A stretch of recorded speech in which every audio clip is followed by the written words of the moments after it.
చక్కని సీతకి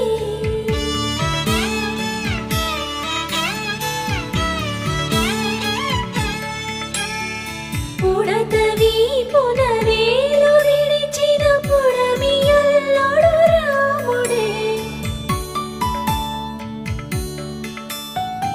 ఎడమ చేతను శివుని విల్లును ఎత్తిన రాముడే ఎత్తగలడా సీత జడను తాళి కట్టే